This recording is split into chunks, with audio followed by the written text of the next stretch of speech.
নমস্কার, বাংলা বাজারে সবাইকে স্বাগত। শুরু করছি মতামত এবং আজকের শীর্ষক আগস্ট অভ্যুত্থানের 1 বছর পরে বাংলাদেশ কোথায় দাঁড়িয়ে।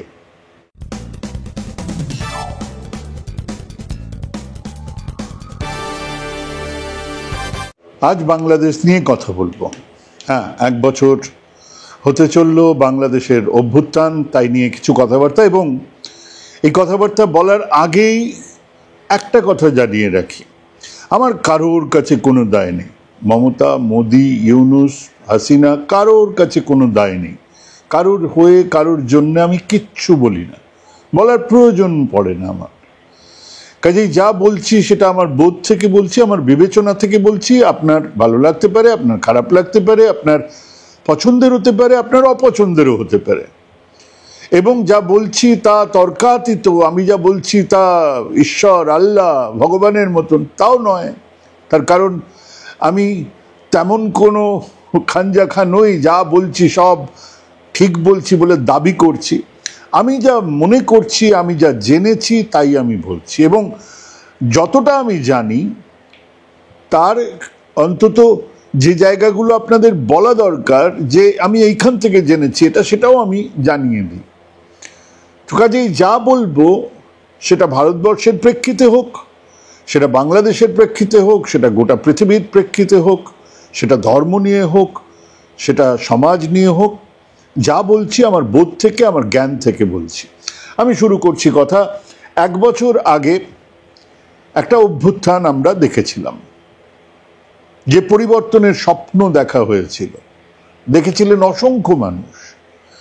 আর সেই স্বপ্নকে হাতিয়ার করেই পরিবর্তনের জন্য পথে নেমেছিলেন ছাত্র যুবরা। যখন বাংলাদেশের বাকি রাজনৈতিক দল বা দলগুলো এক ধরনের অসহায়তার মধ্যে দিনগত পাপক্ষয় করে যাচ্ছিল বা তাদের নেতারা হতাশ, তখন ছাত্ররা আবার পথ দেখিয়েছিল।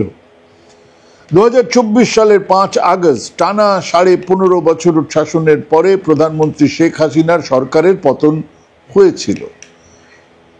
শেখ হাসিনা পালিয়ে বেঁচেছিলেন। যে ছাত্র জনতার গণ অভ্যুত্থানের মধ্য দিয়ে এই পরিবর্তন এসেছিল, তার পেছনে ছিল কয়েকটা বড় কারণ। মানে অনেকে বলবেন যে এটা মেটিকুলাসলি অ্যারেঞ্জড, মেটিকুলাসলি প্ল্যান্ড, অনেকে বলবেন এটা স্বতঃস্ফূর্ত। কিন্তু আসলে গোটা দেশের মানুষের কাছে কিছু জায়েজ কারণ না থাকলে, কোনো কারণ ছাড়াই মানুষ এই অভ্যুত্থানকে সমর্থন করেছেন এমন নয়। আর মানুষের সমর্থন ছাড়া কেবল ছাত্ররা একটা অভ্যুত্থান করে দেবেন তাও সম্ভব নয়। মানুষের মনে দীর্ঘদিন ধরে জমে থাকা ক্ষোভের মূল যেগুলো ছিল, তার মধ্যে 1 নম্বর ছিল অগণতান্ত্রিক উপায়ে নির্বাচন। বেশিরভাগ মানুষ ভোটই দিতে পারেননি। সেই অর্থে হাসিনার সরকার নির্বাচিত সরকার ছিলই না। বেশিরভাগ মানুষ মনে করেছিলেন, কই আমি তো ভোটই দিইনি, তাহলে এটা আমার সরকার কেন। 2, চরম মানবাধিকার লঙ্ঘন, গুম খুন, কথা বলার অধিকার কেড়ে নেওয়া, শয়ে শয়ে মানুষ জাস্ট ভ্যানিশ হয়ে গেছে। কেন? তারা প্রতিবাদ করেছিল বা প্রতিবাদ করার চেষ্টা করেছিল বা ওই সরকারের কথায় তাল মিলিয়ে চলতে পারেননি, চলেন। এবং 3 নম্বর, রাষ্ট্রীয় সম্পদ লুটপাটের মতো লাগাম ছাড়া দুর্নীতি, যে দুর্নীতি বাংলাদেশের রাজনৈতিক ইতিহাসে নতুন কিছুই নয়। বরাবরই শাসক দলের সঙ্গে থাকা মানুষজন ফুলে ফেঁপে লাল হয়ে গেছেন। বছরের মধ্যে প্রতিবার বাংলাদেশে গিয়েছি এবং সেটা বুঝতে পেরেছি। যে জমানায় যারা আছে সেই সমস্ত ব্যবসায়ীরা, সেই জমানার সঙ্গে থাকা লোকজনেরা কি পরিমাণ টাকা রোজগার করেন সেটা বাংলাদেশে গিয়ে পরিষ্কার বোঝা যায়, আমাদের দেশেও বোঝা যায়। এই পটভূমিতে এক অভ্যুত্থানের পরে 8ই আগস্ট নোবেলজয়ী ডক্টর মোহাম্মদ ইউনূসের নেতৃত্বে একটা অন্তর্বর্তী সরকার গঠিত হয়েছে, যার প্রধান কাজ ছিল দেশকে সংস্কারের পথে এগিয়ে নিয়ে একটা নতুন নির্বাচনের আয়োজন করা।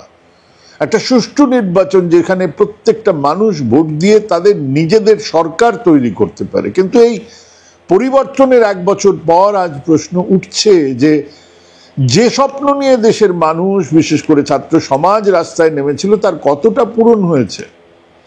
বিপ্লবের মূল উদ্দেশ্য তো শুধুমাত্র একটা শাসক, একটা দলের পরিবর্তন ছিল না, লক্ষ্য ছিল পুরো ব্যবস্থার বদল, যা অনেকের চোখে ফ্যাসিবাদী হয়ে উঠেছিল।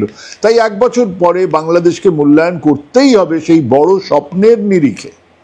হাসিনা গিয়ে ইউনূস কোনো পরিবর্তন নয়। আজ সেই প্রতিশ্রুতির সঙ্গে বাস্তবতার মেলবন্ধন খোঁজার একটা চেষ্টা করব।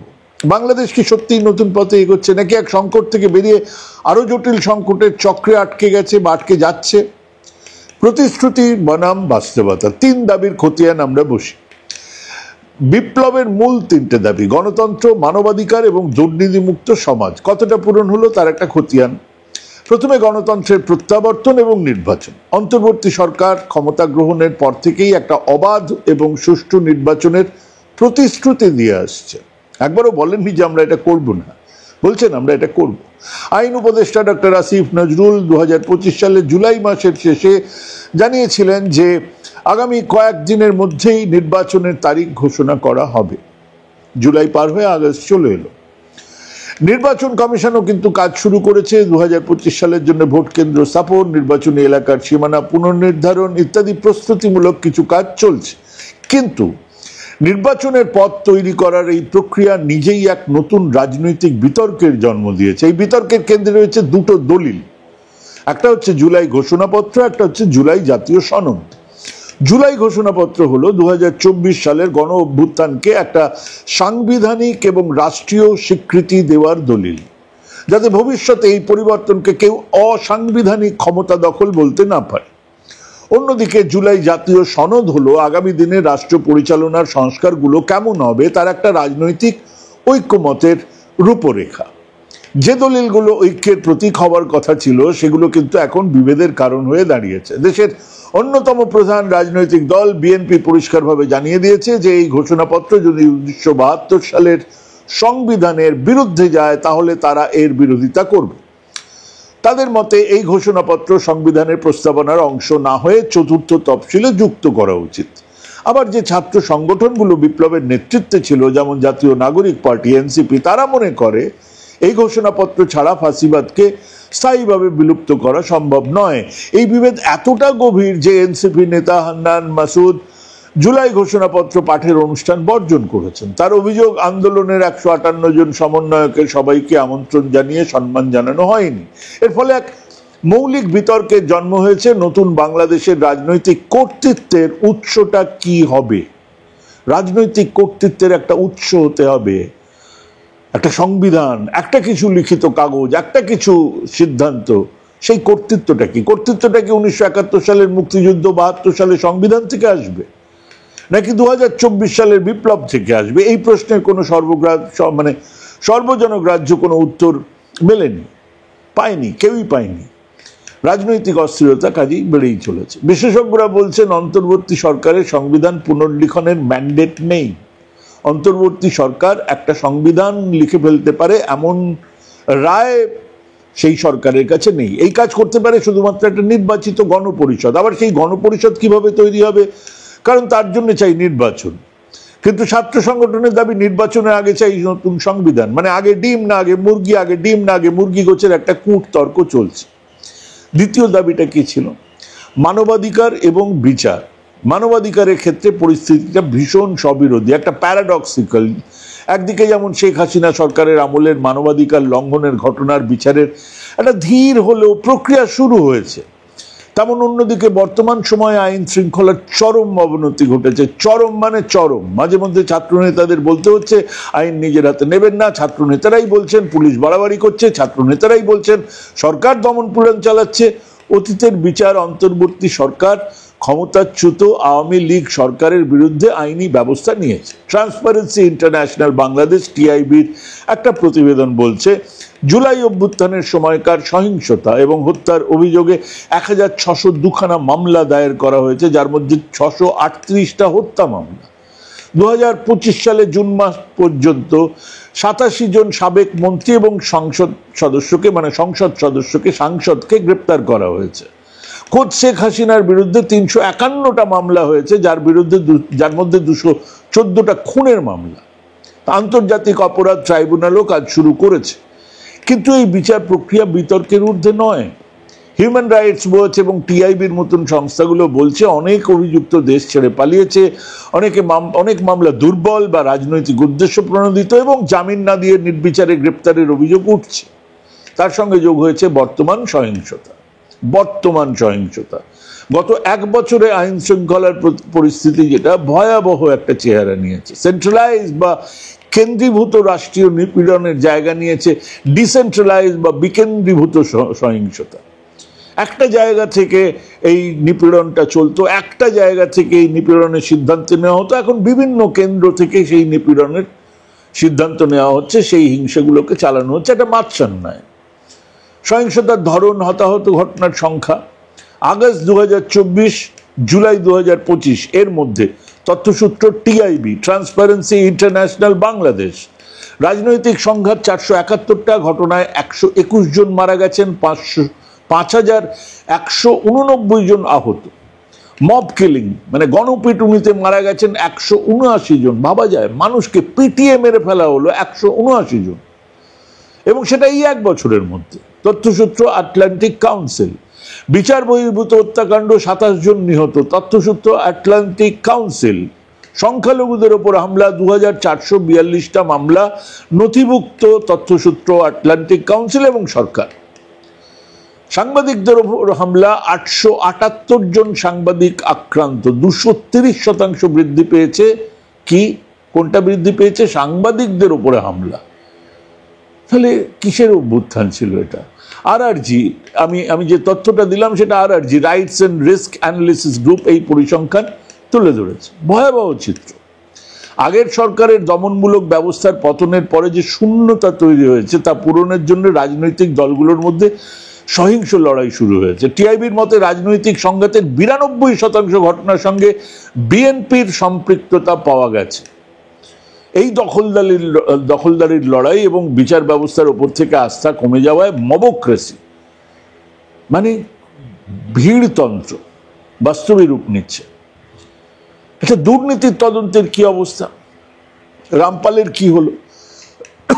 ওই যে পাওয়ার, দুর্নীতির বিরুদ্ধে ব্যবস্থা নেওয়ার প্রতিশ্রুতি পালনে সরকার কিছু পদক্ষেপ নিয়েছে। রামপাল তাপবিদ্যুৎ কেন্দ্রের দুর্নীতি তদন্তে দুর্নীতি দমন কমিশন মানে দুদক বেশ কিছু পদক্ষেপ নিয়েছে। 2025 সালে জুন মাসে দুদক রামপাল প্রকল্পে অভিযান চালিয়েছে। প্রাথমিক তদন্তে বেশ কিছু অনিয়মের প্রমাণ মিলেছে। ভারতীয় ও বাংলাদেশি কর্মচারীদের বেতন বৈষম্য সাংঘাতিক ছিল, সেটা খুব বিরাটভাবে চোখে পড়েছে। বিদেশি কর্মীদের কর যেটা ট্যাক্স মকুফের, সেখানে একটা অনিয়ম ছিল। কয়লা কেনার ক্ষেত্রে 9/6 জালিয়াতির অভিযোগ হয়েছে। দুদক জানিয়েছে তারা তথ্য প্রমাণ সংগ্রহ করছে এবং পরবর্তী ব্যবস্থা নেওয়ার জন্য কার্যালয়ে পাঠাবে। কিন্তু দুর্নীতির এই তদন্তের পাশাপাশি আর একটা বড় সমস্যা সামনে এসেছে, সেটা হলো নিরাপত্তার অভাব। 2025 সালের জানুয়ারিতে এই রামপাল বিদ্যুৎ প্রকল্প থেকেই 47 লক্ষ টাকা মূল্যের একটা কয়লা পরীক্ষার যন্ত্র চুরি হয়ে গেছে। এটা প্রমাণ করে যে অতীত দুর্নীতির তদন্ত করার পাশাপাশি বর্তমানে সাধারণ আইন শৃঙ্খলার অভাব একটা বড় চ্যালেঞ্জ হয়ে দাঁড়াচ্ছে। রাষ্ট্রীয় সম্পদ রক্ষা না করা গেলে অতীতের দুর্নীতির বিচার করে কতটা লাভ, সেই প্রশ্ন থেকেই যাবে। ডাকের দায়ে মনসা বিক্রি হয়ে যাচ্ছে। এবং তার সঙ্গে আছে অর্থনীতির কাঁটা। সংকট কতটা গভীর? রাজনৈতিক অস্থিরতার সবচেয়ে বড় শিকার হয়েছে দেশের অর্থনীতি। প্রথম যেটা মার খেয়েছে সেটা হলো ওই যে বললাম, একটা সরকার আসে, সরকারকে ঘিরে বেশ কিছু শিল্পপতিরা একটা ককাস তৈরি করে, একটা গ্রুপ তৈরি করে, তাদের একটা বিরাট অংশ পালিয়েছে। অতএব বেশ কিছু, অনেক সংখ্যক কারখানা বন্ধ, অনেক সংখ্যক ইনভেস্টমেন্ট বন্ধ। তারা টাকা পয়সা ফ্রিজ করে অন্যান্য জায়গায় যেভাবে হোক নিয়ে অন্য দেশে পালিয়েছে। এটা একটা বড় কারণ, কিন্তু তাছাড়াও অন্য কারণও আছে। এক বছর আগে যে অর্থনীতি নানান সমালোচনার মধ্যে তার বৃদ্ধিকে ধরে রেখেছিল, ওই সমস্ত ককাসের পরেও একটা ঘটনা যে সেই সময়ে অর্থনীতি বাড়ছিল। কতটা বাড়ছিল? একটা সময় ভারতের পার ক্যাপিটা ইনকাম ছাড়িয়ে বাংলাদেশের পার ক্যাপিটা ইনকাম এগিয়ে যাচ্ছিল। ঘটনা এটা তার বৃদ্ধিকে ধরে রেখেছিল। তা এখন একটা গভীর সংকট। রাজনৈতিক অনিশ্চয়তা, বিনিয়োগে ভাটা এবং বিশ্ব অর্থনীতির চাপ সব মিলিয়ে বাংলাদেশের অর্থনীতি এক কঠিন সময়ের মধ্যে দিয়ে যাচ্ছে। ট্রাম্প সাহেব মাথায় হাত দিচ্ছে বলে ভাবার কোনো কারণ নেই। বাংলাদেশের ওপরে 20% ট্যারিফ তারা রেখেছে।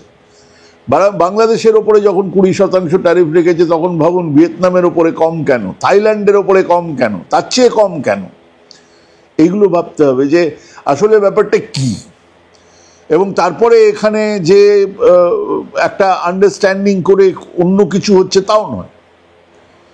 স্ট্যান্ডার্ড চার্টার্ড ব্যাংকের মতো কিছু প্রতিষ্ঠান যদিও বলছে যে বৈদেশিক মুদ্রার রিজার্ভ এখনো পর্যন্ত স্থিতিশীল এবং রপ্তানিতে গতি আসছে, অর্থনীতি ঘুরে দাঁড়ানোর একটা সম্ভাবনা আছে, কিন্তু বিশ্বব্যাংক, IMF এর মতো সংস্থাগুলোর পূর্বাভাস ভীষণ উদ্বেগজনক। জিডিপি গ্রোথ, জিডিপি কিভাবে, মানে ফার্স্ট কোয়ার্টারে কিভাবে ছিল? 23-24 ফার্স্ট কোয়ার্টারে জিডিপি ছিল 6.04%, 23-24 মাথায় রাখুন, এক বছর আগে। এখন 24-25 1.81%। তথ্যসূত্র BBS, মানে বাংলাদেশ পরিসংখ্যান ব্যুরো, আমি তথ্য দিচ্ছি না, বাংলাদেশ পরিসংখ্যান ব্যুরোর তথ্য এটা। বার্ষিক জিডিপি প্রবৃদ্ধি, মানে বার্ষিক জিডিপি গ্রোথ কিরকম, তার পূর্বাভাস কিরকম? 23-24 5.82, আর এখন 24-25 4% থেকে 5.4 বিভিন্ন সংস্থার মতে। তথ্যসূত্র বিশ্বব্যাংক, IMF। মুদ্রাস্ফীতি 23-24 গড়ে 9%-এর বেশি, এখন 24-25 9%-এর ওপরে, মানে মুদ্রাস্ফীতি এক ফুটাও কমেনি। ডাবল ডিজিটের আশঙ্কা হচ্ছে, মানে এটা আরো বাড়বে। তথ্যসূত্র IMF, BBS। শিল্প খাতে বৃদ্ধি প্রথম প্রান্তিক, মানে ফার্স্ট কোয়ার্টার 23-24 8.22, এখন 24-25 এসে দাঁড়িয়েছে 2.13, মানে শিল্প খাতে সাংঘাতিকভাবে ড্রপ করেছে। 8.22% যেটা ছিল 23-24, সেটা 24-25 2.13%। তথ্যসূত্র BBS। সেবা খাত, মানে সার্ভিস সেক্টরে বৃদ্ধি 23-24 ফার্স্ট কোয়ার্টারে 5.07%, 5.07%, দেখার মতন। 2024-25 সেটা এসে দাঁড়িয়েছে 1.54%। তথ্যসূত্র BBS, বাংলাদেশ স্ট্যাটিস্টিক্যাল ব্যুরো। এই সারণী থেকে খুব স্পষ্ট যে মাথায় অর্থনীতিতে নোবেলজয়ী বসে থাকলেও অর্থনীতির প্রায় সমস্ত সূচক নিম্নগামী। জিডিপি বৃদ্ধির এই নাটকীয় পতন 6.04 থেকে 1.81 দেশের অর্থনৈতিক কর্মকাণ্ডে এক ধরনের স্থবিরতা এনে দিয়েছে, সেটা বোঝা যাচ্ছে। মুদ্রাস্ফীতি ভীষণভাবে বাড়ছে, যা সাধারণ মানুষের জীবনযাত্রাকে দুর্বিষহ করে তুলেছে, এবং তার উপরে এই পরিস্থিতি একটা দুষ্ট চক্র তৈরি করেছে। রাজনৈতিক অস্থিরতার কারণে অর্থনীতি ভেঙে পড়ছে, আবার অর্থনৈতিক কষ্টের কারণে মানুষের মধ্যে হতাশা বাড়ছে, যা রাজনৈতিক সংঘাত, সামাজিক অস্থিরতা তাকে আরো বাড়িয়ে দিচ্ছে। এই চক্র ভাঙতে না পারলে দেশের ভবিষ্যৎ আরো অন্ধকার হতে পারে। একটা প্রশ্ন তো এখন প্রত্যেক বাংলাদেশের বুদ্ধিজীবী সাংবাদিকদের মুখে শুনছি, যাদের সঙ্গে আমার ফোনে কথা হয়, এমনি কথা হয়, নেতৃত্বের সংকট এবং মবক্রেসি, ভিড়তন্ত্র, বিপ্লব কি পথ হারাচ্ছে? যে ছাত্র আন্দোলন অবিশ্বাস্য একতার নিদর্শন দেখিয়ে একটা সরকারকে ক্ষমতাচ্যুত করেছিল, এটা অত্যন্ত অত্যাচারী সরকার তাকে ক্ষমতাচ্যুত করেছিল, এক বছরের মাথায় সেই আন্দোলন বিভিন্ন দল উপদলে বিভক্ত হয়ে পড়েছে। এই নেতৃত্বের সংকট, যা আজকের ক্যাওটিক একটা বিশৃঙ্খল পরিস্থিতির অন্যতম প্রধান কারণ। বিপ্লবের পরে, মানে অভ্যুত্থানের পরে ছাত্র সংগঠনগুলোর মধ্যে ঐক্য আর নেই।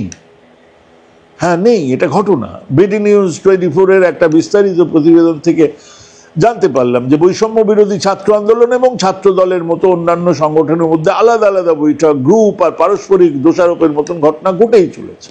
একটা বিরাট ফিরিস্তি তারা দিয়েছে। আন্দোলনের গর্ভ থেকে জন্ম নিয়েছে নতুন রাজনৈতিক দল, জাতীয় নাগরিক পার্টি।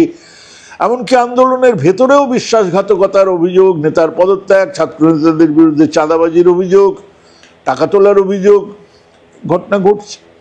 এই নেতৃত্বের শূন্যতার কারণেই মবক্রেসি, ভিড়তন্ত্র, জনতার আইন হাতে তুলে নেওয়ার একটা প্রবণতা আমরা দেখতে পাচ্ছি। যখন কোনো সর্বজনগ্রাহ্য নেতৃত্ব থাকে না, তখন মানুষের ক্ষোভকে গঠনমূলক পথে চালিত করা যায় না। ফলে বিচারহীনতার সংস্কৃতিতে বিশ্বাসী মানুষ আইন নিজের হাতে তুলে নেয়, যার ফলশ্রুতিতে 11 মাসে 179টা গণপিটুনির ঘটনা ঘটেছে।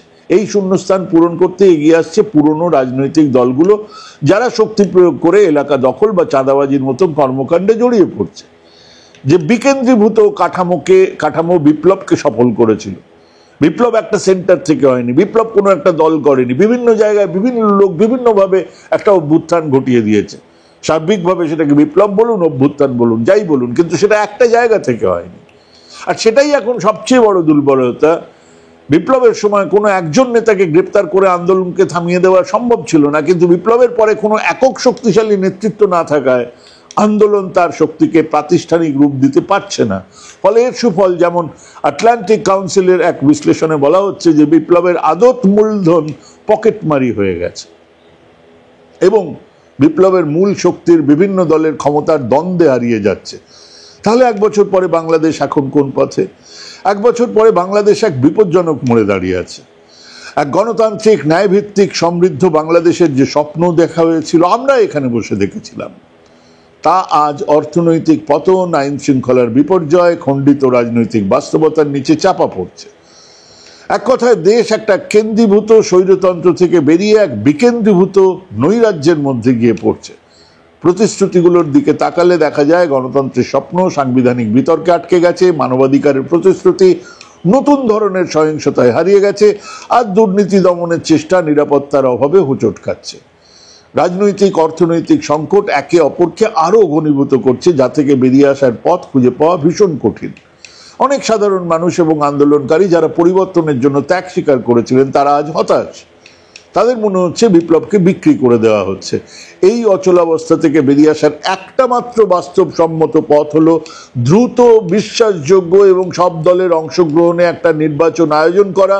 এক নির্বাচিত সরকারই কেবল জনগণের ম্যান্ডেট নিয়ে রাষ্ট্রীয় প্রতিষ্ঠানগুলোকে পুনর্গঠন করতে পারে, আইন শৃঙ্খলা পরিস্থিতির উন্নতি ঘটাতে পারে এবং দেশকে খাদের কিনারা থেকে ফিরিয়ে এনে আবার পুরনো বাংলাদেশ নতুন করে গড়ে তুলতে পারে। বাংলাদেশ এখন এক গণতান্ত্রিক পুনর্জন্মের, এক রেজারেকশনের ভঙ্গুর আশা এবং এক ব্যর্থ রাষ্ট্রে পরিণত হওয়ার বাস্তবিক বিপদের মাঝখানে দাঁড়িয়ে আছে। আগামী কয়েক মাস বিশেষ করে নির্বাচন সংক্রান্ত সিদ্ধান্তগুলো নির্ধারণ করে দেবে জাতি হিসেবে বাংলাদেশ কোন পথে হাঁটবে। আমরা তাকিয়ে দেখব আমাদের সহোদর বোন, আমাদের সহোদর ভাইয়েরা কোন পথে হাঁটবে। ভাবতে থাকুন, ভাবার চেষ্টা করুন, প্র্যাকটিস করুন। ভালো থাকবেন, সুস্থ থাকবেন। আজকে এখানেই শেষ করছি। নমস্কার।